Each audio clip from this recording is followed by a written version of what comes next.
Jangan lupa subscribe di YouTube channel Metro TV News dan juga nyalakan notifikasinya. Terima kasih pemirsa, masih bersama kami di Editorial Media Indonesia. Mas Kohar, sebelum kita lanjutkan diskusi, Mas Kohar tadi mau menjawab pertanyaan saya. Kita akan berdiskusi dulu lewat saluran telepon dengan Guru Besar Hukum Internasional Universitas Indonesia, Profesor Hikmahanto Juwana. Prof. Hikmahanto, selamat pagi. Selamat pagi, Mas Leo. Ya, Prof. Pekan lalu kita melihat bahwa di laporan pelaksanaan atau praktek hak asasi manusia yang dikeluarkan Kementerian Luar Negeri Amerika Serikat, ada sekian negara termasuk Indonesia. Di Indonesia ada beberapa catatan, salah satunya adalah potensi pelanggaran hak asasi manusia dengan menggunakan aplikasi Peduli Lindungi. Ada juga soal komisioner KPK yang disoroti.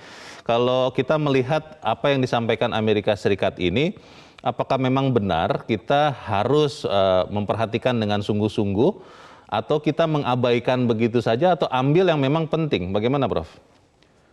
Abaikan saja. Karena kita tidak pernah mengangkat Amerika Serikat sebagai hakim. Hakim yang menilai benar atau salah. Ya. Kalau misalnya kita selalu mengikuti apa yang dikehendaki oleh Amerika Serikat, pertama adalah kita akan selalu terus merasa inferior. Kita sebagai bangsa merasa bahwa kita rendah, tidak bisa mempunyai improvisasi-improvisasi yang kita bisa lakukan untuk kepentingan kita sendiri. Kedua, kita tentu harus merawat kedaulatan kita. Ya, jadi kita tidak perlu menggubris karena kita paling tahu apa yang baik untuk negara kita. Saya ambil contoh ya, Amerika Serikat itu pandai menghakimi orang lain, tetapi tidak menghakimi dirinya sendiri. Ketika mereka diserang pelaku teror 9/11, mereka membuat ketentuan bahwa semua pembicaraan warganya itu bisa disadap. Jadi kalau misalnya seperti itu, apa bedanya sama kita yang katanya dibilang bahwa kita mengganggu privasi orang lain atau warga negara kita. Padahal kita melakukan itu untuk kebaikan, ya, dan kita bisa mengendalikan. Nah, tetapi kita juga harus disiplin. Jangan sampai kita terima ini, lalu ada pejabat pemerintah yang mengkaitkan masalah KPK, ya, untuk mengatakan bahwa ini dengar Amerika Serikat, kita nggak enak nih sama Amerika Serikat. Tidak boleh seperti itu. Ya, tidak boleh seperti itu, karena saya ingin bahwa kan kita sudah lakukan pemberesan terhadap komisioner KPK yang bermasalah, katakanlah gitu, oleh Dewan Pengawas. Kenapa kemudian kita harus menggunakan sebagai legitimasi bahwa ada laporan dari Amerika Serikat? Jangan pernah seperti itu. Saya tidak mau melihat bahwa bangsa ini kita punya double standard. Kalau misalnya tidak sesuai dengan kepentingan kita, lalu kita mengatakan bahwa kita tidak mau. Tapi kalau sesuai dengan kepentingan kita untuk mendesak lembaga lain, baru kita bicara seperti itu. Saya tahu bahwa Amerika Serikat memanfaatkan suara LSM. Suara LSM yang kadang tidak jelas, ya, motivasinya apa, lalu untuk menyerang pemerintah. Dan LSM ini terus terang, mereka ini gebuk milih tangan ini istilahnya. Jadi menggebuk orang dengan tangan Amerika Serikat. Dapat dana dari Amerika juga katanya, Prof, ya? Nah, ini dia yang jadi masalah, itu yang tidak boleh. Ya, saya menghormati lembaga swadaya masyarakat. Tapi kalau misalnya lembaga swadaya masyarakat menggunakan negara besar, menggunakan organisasi internasional untuk menggebuk pemerintahnya sendiri, saya lawan. Prof, tapi kan ada beberapa hal ya, seperti tadi yang saya sempat sebutkan, aplikasi Peduli Lindungi misalnya itu berpotensi untuk melanggar privasi seseorang. Itu kan ada nilai kebenarannya juga, Prof. Kalau kemudian misalnya tidak dipakai, tidak dilindungi betul-betul data pribadi itu. Bagaimana, Prof? Ini masalahnya, kan harus kita pahami hak individual dengan hak masyarakat pada umumnya. Mana yang harus kita dahulukan? Kita di Indonesia kalau mengatakan bahwa kepentingan umum, hak masyarakat pada umumnya harus dikedepankan ketimbang hak individual. Mungkin di Amerika Serikat hak individual. Mungkin LSM yang katakanlah digunakan oleh Amerika Serikat melihat bahwa seolah-olah hak individual ini dilanggar oleh negara dan kemudian dia tidak melihat hak masyarakat. Itu kan salah kalau menurut saya dalam konteks Indonesia.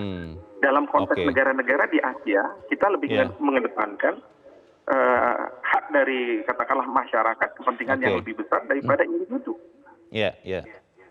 Jadi sama sekali tidak ada warning yang boleh kita pakai untuk kebaikan kita, begitu Prof? Atau memang ada hal-hal yang baik ya kita pakai saja walaupun kita tidak harus mengikuti arahan dalam tanda petik dari Amerika Serikat ini? Yang penting begini, kita harus melakukan apa yang terbaik untuk negara kita. Kita yang paling tahu apa yang baik untuk negara kita dan solusinya. Bahwa ada negara lain yang menilai dengan kacamata mereka, saya rasa tidak berhak mereka mencampuri urusan dalam negeri negara lain. Ini sudah masuk intervensi. Apalagi mereka menggunakan data dari LSM yang mereka tidak berani sebut, lalu kemudian mereka tidak memberi hak untuk pemerintah Indonesia melakukan pembelaan, tetapi mereka sudah memvonis, gitu ya, seolah-olah kita salah. Maka saya katakan, sejak kapan kita mengangkat Amerika Serikat menjadi hakim?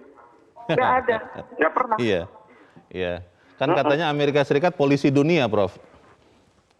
Sekarang meningkat lagi, dia mau jadi hakim dunia karena menentukan salah dan benar, termasuk terhadap serangan Rusia terhadap Ukraina, kan begitu. Jadi selain menjadi hakim, lalu kemudian menjadi polisi dunia. Itu yang kita harus lawan. Baik, kita harapkan kita semua bijak ya menghadapi ini dan tentunya pemerintah juga tidak perlu terlalu banyak ya merespon dengan overreaktif. Profesor Hikmahanto Juwana. Jangan pernah kita inferior, Mas Leo. Baik, jangan pernah merasa rendah diri di hadapan bangsa-bangsa lain karena sesungguhnya kita bangsa yang besar. Terima kasih Profesor Hikmahanto Juwana, Guru Besar Hukum Internasional Universitas Indonesia. Selamat pagi, Prof. Tapi Mas Kohar, pertanyaan saya begini, kalau memang sama sekali tidak ada baik-baiknya, tidak ada bagus-bagusnya dari laporan ini, kan masa iya sih? Kalau misalnya bicara soal aplikasi Peduli Lindungi itu, Mas, saya mencoba merefer kepada Undang-Undang Perlindungan Data Pribadi. Sampai sekarang itu ternyata masih dalam bentuk rancangan undang-undang dan dispute atau masih belum sesuainya pemerintah dan DPR adalah soal otoritas perlindungan data. Pemerintah inginnya di bawah kementerian, sementara DPR inginnya langsung di bawah presiden. Nah, kalau itu kita lihat, bukankah ini sesuatu yang bagus? Ada laporan seperti ini dari Amerika?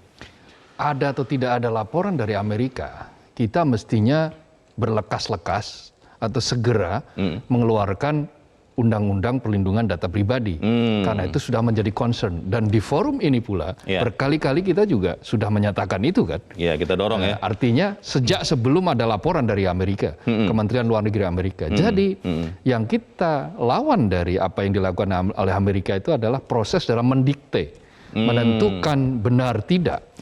Kita negara yang berdaulat. Ini bagian dari mendikte ya? Ya, ketika dia mengatakan bahwa itu termasuk kategori melanggar HAM, itu berarti dia menjudge. Tidak hanya mendikte tapi menjudge. Tadi kata Prof. Hikmahanto, bahkan menjadi hakim. Hakim dunia. Nah itu yang harus dilawan karena kita negara yang berdaulat. Tetapi bahwa segala sesuatu yang terkait dengan data pribadi itu tidak bisa disalahgunakan, iya.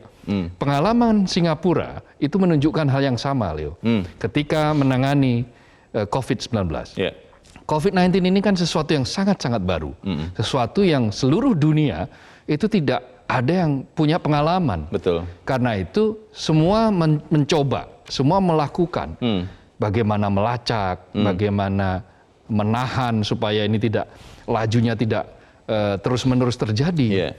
Dan kadang-kadang berbagai macam proses itu dilakukan dengan menghalang-halangi hak individu. Di Amerika ada lockdown, sempat dilakukan lockdown di beberapa negara bagian. Apakah itu tidak melanggar HAM? Melanggar HAM. Karena untuk kepentingan masyarakat yang lebih luas. Tapi untuk kepentingan masyarakat yang lebih luas. Nah, Peduli Lindungi ini konteksnya juga sama. Ini untuk melakukan perlindungan terhadap masyarakat yang jauh lebih luas. Nah, di Singapura itu ada pernah aplikasi semacam ini namanya Trace Together. Itu diprotes oleh masyarakat Singapura karena ini juga dipakai data dari Trace Together ini dipakai juga untuk kepolisian untuk sebagai data tentang pidana. Oh gitu. Pidana yang dilakukan oleh orang per orang.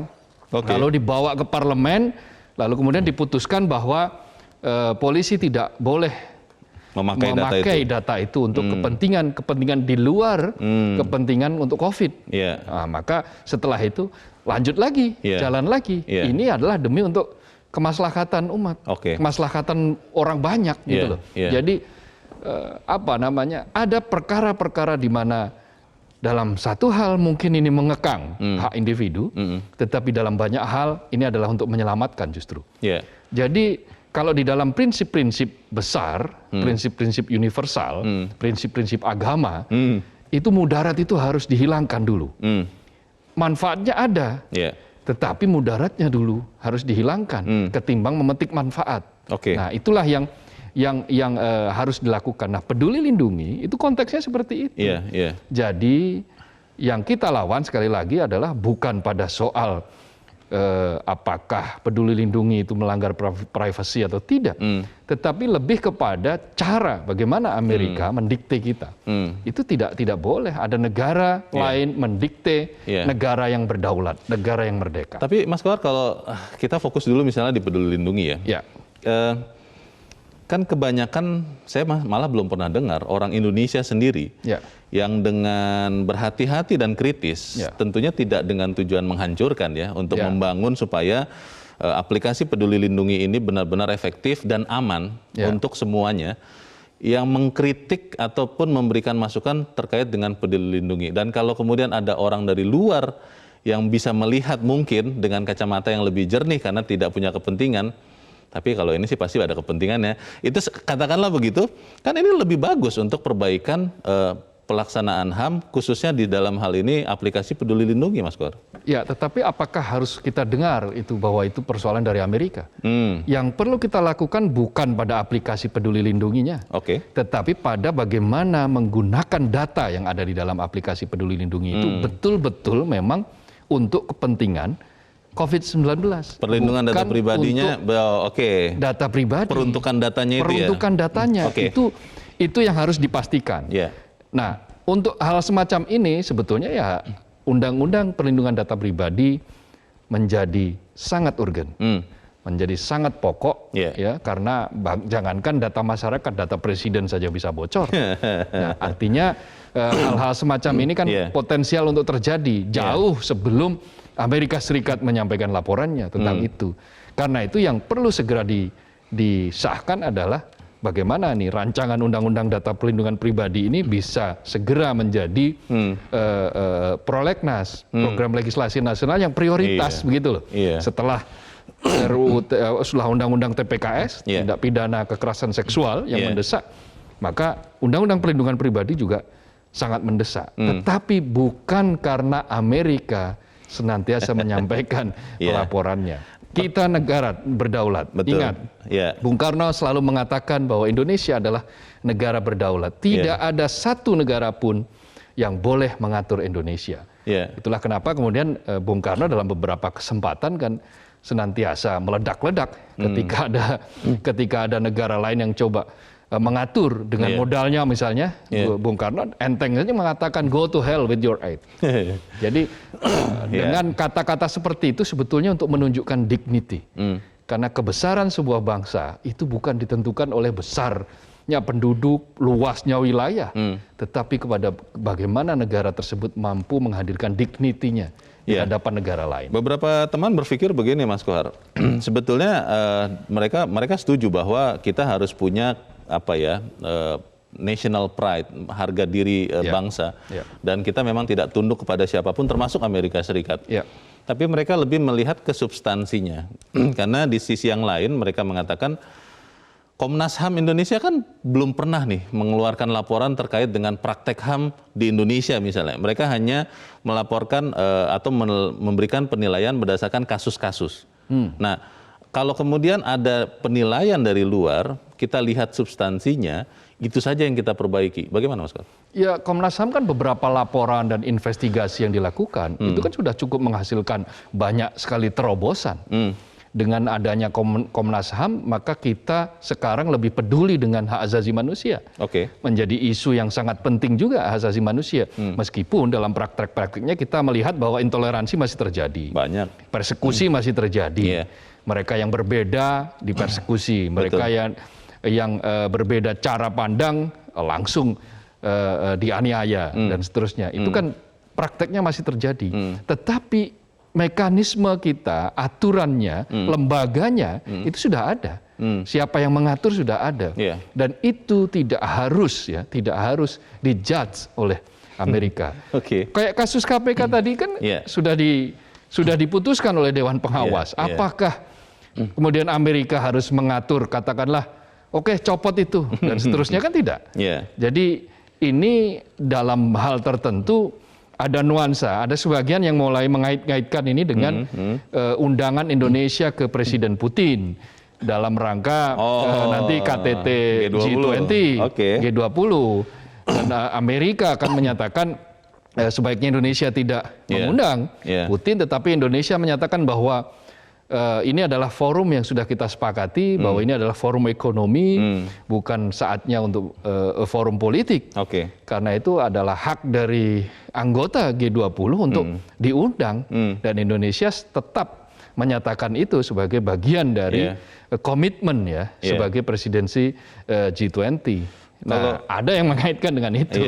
Kalau melihat isi laporannya ini ya, Mas Kohar ya, ini kan saya sambil melihat ini panjang sekali terkait dengan bagaimana praktek hak asasi manusia di Indonesia.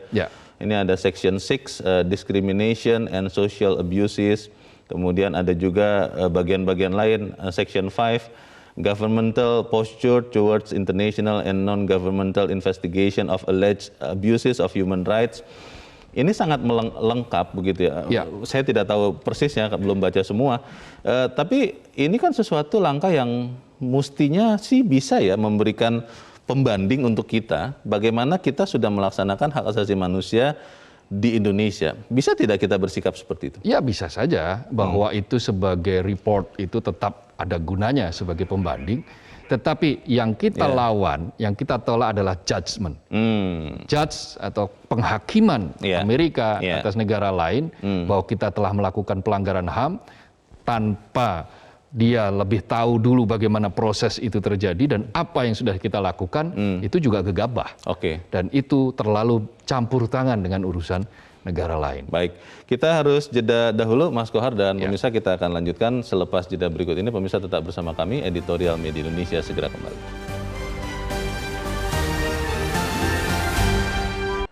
Terima kasih pemirsa, Anda masih bersama kami di Editorial Media Indonesia, dan sambil kita menunggu respons dari pemirsa, Mas Kohar. Kita sudah tersambung saat ini dengan salah seorang pemirsa Metro TV. Kita sudah tersambung dengan Pak Sukarwan di Temanggung, Jawa Tengah. Pak Sukarwan, selamat pagi. Selamat pagi Bang Leo, selamat pagi Metro TV. Selamat pagi Pak Sukarwan. Pak Sukarwan masih pakai Peduli Lindungi tidak Pak? Ya jelas dong. Masih pakai Pak? Masih ya? Iya. Benar-benar ketika ke tempat umum itu masih di-scan, masih tercatat begitu Pak? Masih Pak? Masih. Oh bagus, karena sudah banyak sekali handphonenya masih ada Peduli Lindungi tapi sudah tidak terpakai. Tapi pertanyaannya kembali Pak, melihat apa yang disampaikan oleh laporan praktek hak asasi manusia dari Kementerian Luar Negeri Amerika Serikat ini, Pak Sukarwan sebagai warga negara Indonesia yang masih pakai aplikasi Peduli Lindungi, melihatnya seperti apa Pak Sukarwan? Saya memandangnya begini ya, kita tenang saja menghadapi provokasi Amerika. Ini kan suatu tindakan intervensi. Loh, kita punya program Peduli Lindungi yang tahu detail kan kita, yang tahu masalahnya kan kita, dan hasilnya cukup signifikan. Kita akan membuktikan pada mata dunia. Ini Amerika menvonis, mengdak, ya bahasa kasarnya daerah saya nuduh semau-maunya. Kita harus bisa menjelaskan, anggap saja ini sebuah disertasi atau skripsi, kita harus bisa menyanggah atau mengkanter. Nah, yang perlu kita ketahui, ini kan ada korelasinya dengan pertemuan G20. Jadi Amerika terus cari-cari masalah. Boleh. Iya, Kita kan pasti mengundang semuanya saja tanpa kecuali Pak Putin di Rusia. Amerika jangan diundang, loh kita salah sebagai bangsa berhak diundang, malah datang tidak urusan mereka. Terus Joe Biden ngambek, saya tidak mau datang, terus cari masalah. Mana kita hadapnya secara ilmiah, secara gentle. Itu Bang, tenang aja, Amerika itu biasa seperti itu, cari masalah. Oke, Pak Sukarwan, tapi saya mau tanya, Bapak sudah sempat lihat tidak Pak isi dari laporan praktek hak asasi manusia yang dikeluarkan Kemenlu Amerika itu Pak? Belum sama sekali, tapi setidak-tidaknya saya tahu arahnya Amerika tahu. Intinya tuh pokoknya dia tuh cari-cari masalah karena kaitannya pasti dengan Putin G20 ini nanti. Baik, itu ya Pak pendapat Pak Sukarwan. Terima kasih Pak sudah menyatakan pendapat Anda dari Temanggung, Jawa Tengah. Selamat pagi. Di belakang Pak Sukarwan ada Ibu Indra di Cirebon, Jawa Barat. Bu Indra, selamat pagi. Selamat pagi Bung Leonard Samosir dan Bung Abdul Kohar. Assalamualaikum warahmatullahi wabarakatuh, Metro TV. Waalaikumsalam warahmatullahi wabarakatuh. Silakan Bu Indra, pendapat Ibu. Abaikan saja celoteh Amerika. Setuju. Siapa lo? Iya. Mengenai hak asasi manusia ini Bung Leo, kadang Ibu berpikir, siapa sih yang dilindungi? Apalagi ini ada peduli lindungi ini untuk siapa? Yang sederhana aja yang di depan mata. Bila ada demo-demo itu, Ibu lihat ya, antara aparat dan pendemo. Kalau aparat mengamankan pendemo, kalau terjadi sesuatu yang bagaimana dengan pendemo itu langsung mencuat. Pelanggaran hak asasi manusia. Tapi kalau terjadi dengan aparat, nah mana yang meneriakan hak asasi manusia? Bukankah aparat juga mempunyai hak asasi manusia? Nah, jadi ada standar ganda begitu ya Bu Indra ya? Nah iya. Ibu teringat korban demonstran yang terbunuh itu beberapa tahun yang lalu, belasan tahun lalu malah. Nah, itu di Amerika yang langsung pelanggaran HAM. Nah, lalu setelah diperkarakan, dipidana dan ada keputusan bebas oleh salah seorang pelaku. Mencuatkan lagi karena Amerika katanya mau membantu kalau ada tersangka. Itu kan intervensi. Dia tidak akan membantu korban kalau tidak ada tersangka. Jadi sekarang dalam apalagi akan pertemuan G20 di Bali ini, kita buktikan bahwa kita negara yang berdaulat ke luar negeri, apalagi ke dalam. Apa-apa yang membahayakan eksistensi Republik Indonesia tangkal secara dini.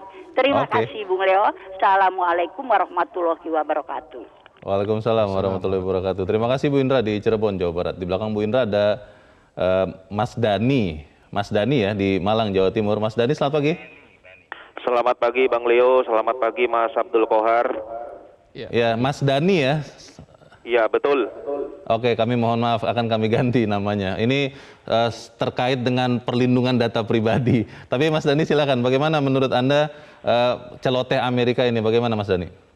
Oke, yang pertama untuk peduli lindungi, saya percaya 100%. Walaupun saya bukan pengguna peduli lindungi ya, karena saya kemana-mana bawa sertifikat vaksin dan kartu vaksin.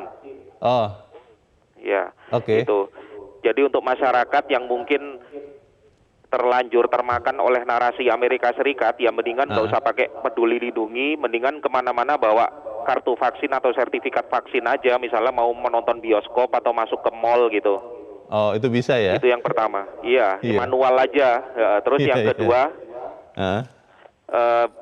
saya setuju dengan editorial media Indonesia dan juga dua penelpon sebelum saya ini ya, tentang Amerika Serikat.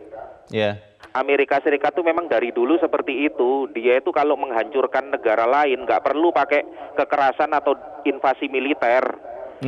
cukup menciptakan narasi-narasi yang mungkin dikerjakan oleh intelijen mereka secara rapi tentang ketidakmampuan suatu negara gitu loh. Jadi rakyat negara itu nggak pede gitu dengan kemampuannya sendiri gitu. Jadi semacam agitasi begitu ya Mas Dhani ya? Iya, jadi dikatakan oh Indonesia ini teknologinya bobrok, nggak melek teknologi, masyarakatnya terbelakang atau gimana lah gitu. Iya. Lah, kita cuek aja, contohnya kayak Jepang, Korea, Cina. Kenapa mereka bisa maju seperti ini? Ya karena mereka ya nggak mempedulikan agitasi Amerika Serikat itu. Kan dari dulu kan disebut barang Jepang itu nggak berkualitas, barang Cina itu nggak berkualitas, murahan. Tapi ternyata ya mereka cuek aja. Buktinya sekarang perekonomian Cina merajai dunia kan. Betul. Bahkan di dunia hiburan pun Korea Selatan sudah merajai dunia loh sekarang. Karena mereka pede dengan kemampuan mereka sendiri gitu loh. Dengan budayanya ya. Nah, iya, karena saya ini pecinta musik ya. Iya. Indonesia pun sebenarnya bisa seperti itu loh. Orang Amerika Serikat, orang-orang Barat aja kalau ngelihat Balawan main gitar atau Bang Eet Syahrani main gitar, mereka tuh terperangah loh. Betul. Iya, maka dari itu kita cuek aja lah sama Amerika Serikat kita. Pede aja dengan kemampuan kita sendiri. Baik. Terima kasih. Terima kasih dengan kepedulian Mas Dhani yang meminta kita untuk tidak peduli atau cuek dengan Amerika. Selamat pagi Mas Dhani di Malang, Jawa Timur. Ini kalau kita pakai sebagai sampel begitu Mas Kohar, apakah kemudian artinya kita memang benar-benar abaikan saja atau memang ada bagian-bagian dari laporan itu yang boleh kita perhatikan Mas Kohar? Iya, kalau dalam segi sikap ya kita abaikan saja. Kalau dari sisi sikap bahwa apakah Amerika, jadi perbaikan yang kita lakukan, apapun yang kita lakukan itu berdiri di atas kemampuan kita sendiri dan atas pemikiran kita sendiri dan atas musyawarah di antara kita sendiri, atas kesepakatan kita sendiri dan bukan atas judge, bukan atas penghakiman oleh negara lain. Siapapun itu termasuk diantaranya adalah Amerika Serikat. Dia tidak boleh menggunakan kekuatan apapun, apakah kekuatan militer, kekuatan intelijen, maupun kekuatan ekonomi, modal. Nah, kita tidak boleh seperti itu. Tetapi cara kita mengabaikan juga dengan cara yang cantik lah. Kita juga punya kemampuan untuk melakukan diplomasi. Kita juga punya kemampuan untuk ya katakanlah melakukan infiltrasi ya, tanda kutip seperti kayak Korea Selatan dengan budayanya itu. Di bagian berikut kita akan bicara bagaimana kita mengabaikan dengan cantik seperti tadi kata Mas Kohar, tapi kita harus jeda dulu dan pemirsa tetap bersama kami, Editorial Media Indonesia segera kembali. Terima kasih pemirsa Anda masih bersama kami, kita di bagian akhir dari diskusi kita pagi ini. Mas Kohar, mengabaikan celoteh Amerika dengan elegan, dengan cantik seperti apa Mas? Ya, intinya adalah kita jangan sampai tunduk, tetapi kita juga tidak perlu defense reaktif yang berlebihan. Ya kita sangat elegan. Ya kalau Amerika minta penjelasan kita jelaskan. Tetapi kita jelaskan dengan cara yang pas bahwa inilah Indonesia. Indonesia punya demokrasi yang dijunjung tinggi, ada konsensus.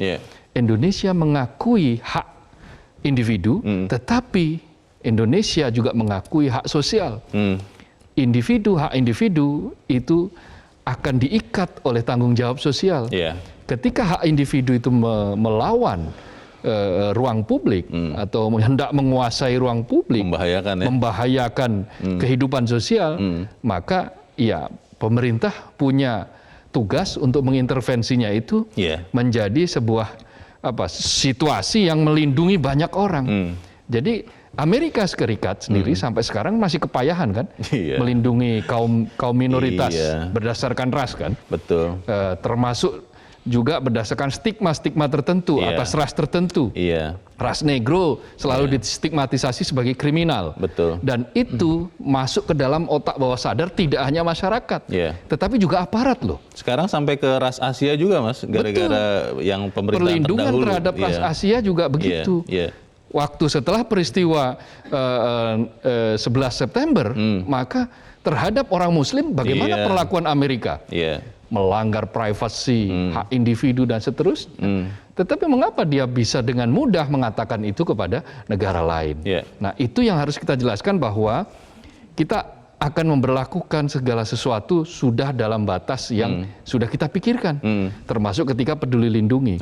Bahwa ekses dari itu kita juga sudah bukannya bukannya tinggal diam, parlemen kita, DPR kita juga sudah berteriak soal itu. Nah, memastikan bahwa data ini tidak disalahgunakan itu jauh lebih penting daripada kita mendengar apa yang dikatakan oleh Amerika itu. Kalau untuk hubungan diplomatik, hubungan antar negara Indonesia dan Amerika Serikat, apakah memang harus ada sesuatu yang berubah setelah adanya laporan ini, atau ya biasa-biasa saja? Karena kalau untuk beberapa teman yang sangat ekstrim mengatakan putus hubungan dengan Amerika, katanya begitu, Mas. Tidak seperti itu pula. Itu namanya emosional. Itu justru cara yang tidak elegan, sangat tidak elegan. Tentu kita punya diplomat-diplomat kita, Ulung, hubungan kita dengan Amerika Serikat juga harus tetap berjalan sebagaimana sewajarnya. Tetapi ketika campur tangan itu sudah terlalu panjang, terlalu jauh, maka kita ingatkan. Ya ibaratnya kita semprit lah, kita tiup peluit bahwa ini Anda sudah melanggar garis demarkasi. Baik, terima kasih Mas Abdul Qahar untuk penjelasan dan kehadiran di sini. Selamat pagi. Selamat pagi, Leo. Terima kasih. Pemirsa, dunia sudah paham seperti apa wajah Amerika Serikat dalam persoalan hak asasi manusia yang sayangnya sering bermuka dua. Jadi biarkan Amerika asik dengan celotehnya sendiri.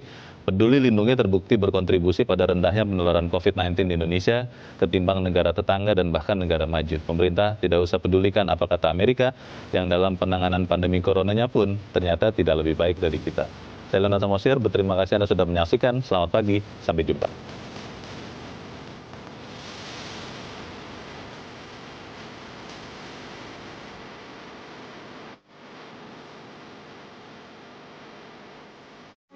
Metro TV